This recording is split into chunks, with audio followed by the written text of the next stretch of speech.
প্রশ্ন হচ্ছে পীররা নাকি মরে না। সুবহানাল্লাহ, না বললে কি জীবিত মানুষ কবর দেওয়া যায়? আপনি বলেন তো। জীবিত মানুষ কবর দিলে কিন্তু আমাদের এই যে আছে সিলেন সাহেব আছেন, উনি কিন্তু ঠিকই ধরে আনে জবে আপনার আগে ভালো করে ব্যত্রাঘাত করবে যে জীবিত মানুষ কবর দিয়ে দিছে। জি জি, কষ্ট দিল অনেক খুশি হলাম, অনেক খুশি হলাম আপনার আগমনে, অনেক খুশি হয়েছি। বারাকাল্লাহ ফিক। যদি মরা মানুষ জীবিত মানুষকে কেউ কবর দিতে পারে?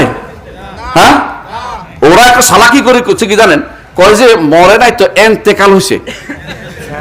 হ্যাঁ, এন্তেকাল। এখন তারা বলে কি, কয় যে ওহাবিরা বলে নবী মরিয়া গেছে, মরে নাই, মরে নাই, নবী রওজাতে শুইছে।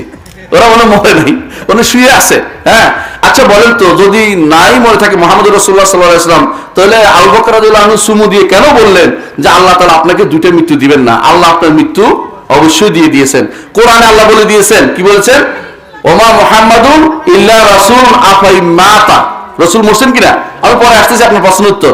দ্বিতীয় হচ্ছে আল্লাহ বলছে ইন্নাকা মাইয়াতুন ওয়া ইন্নাহু মাইয়াতুন, আপনিও মরবেন, তারাও মরবে।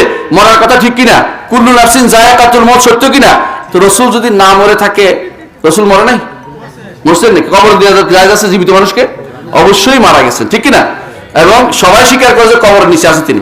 এখন এই যদি রাসূল যদি মরে থাকেন, পীরেরা মরে না, এটা কেমনে বুঝলেন আপনি বলেন তো? পীরেরা কোন রাসূলের চেয়ে ভালো হয়ে গেল?